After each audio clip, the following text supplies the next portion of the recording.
Hello and welcome to my channel. It's been a while since I posted any videos, but I finally got around to making up the 4 gear sets that I had originally intended to make for the 6-inch Craftsman or Atlas equivalent metal lathe, model 618. I forget the Craftsman number, but basically it's a 6-inch metal lathe that was made. The one I've got, I believe, was made about 1961 or 62, and these gear sets were offered by Atlas in the late 70s, mid 80s. They were reasonably successful as marketing them. Basically, they made setting up the different thread cutting and also feed gear setups a little faster on the 6-inch Atlas and Craftsman lathes that never came equipped with a quick change gearbox per se. Basically today I'm going to talk about each one of them and hopefully give you an idea of how they function, and also show you some of the steps involved in checking for trueness on the gears. Okay, so this is the gear set that is made to cut fairly coarse threads per inch from about, it cuts 5, 6, 8, 9, 10, 11, 11 and a half, 12, 13, 14, and 16 threads per inch, depending on the gear that is connected to the lead screw.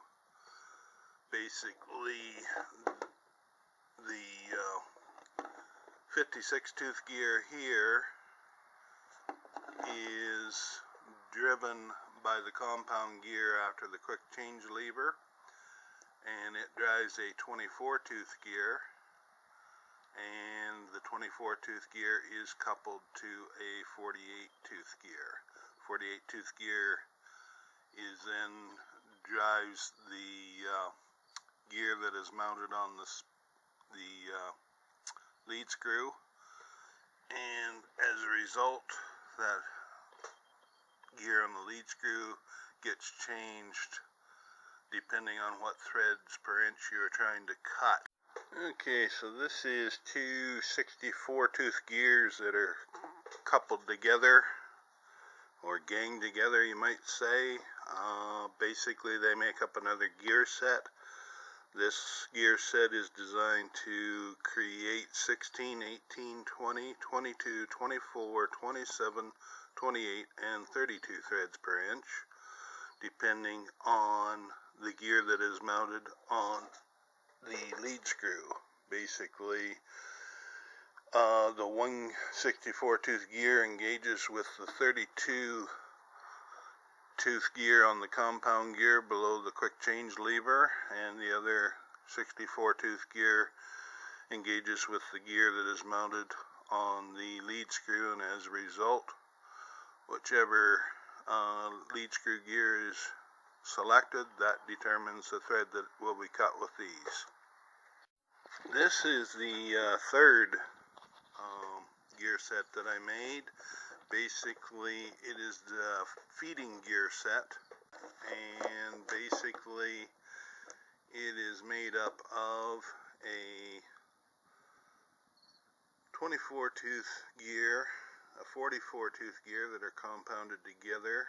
The 44 tooth gear drives off the 16 tooth gear on the gear below the quick change lever,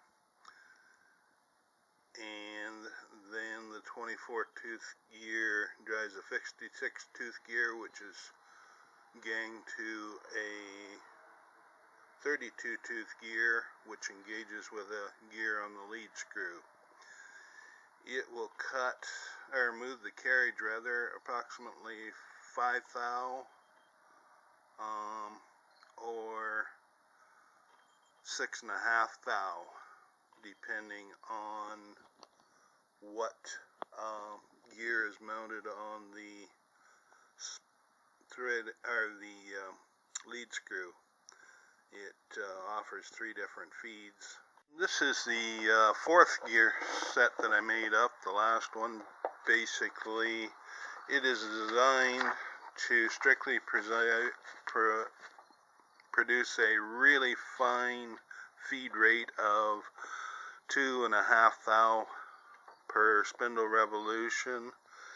It relies on a 56 tooth gear, which engages with the compound gear under the quick change lever on the 16 tooth part of it, and it is ganged to a 24 tooth gear, which drives a 56 tooth gear, which is ganged to a 20 tooth gear. 20 tooth gear engages with 64 tooth gear on the lead screw, and as a result you get a feed rate of approximately 2.5 thou per spindle revolution.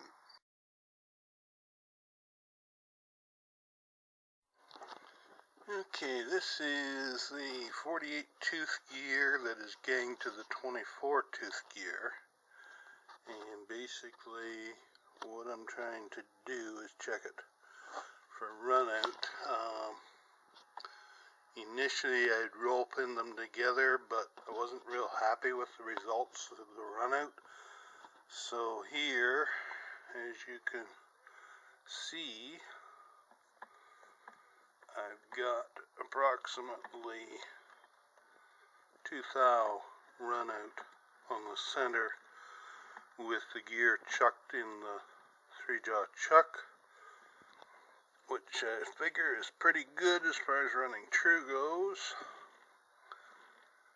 And basically the 3-jaw chuck itself has about 2 thou runout, so I'm fairly happy with the way that one result turned out.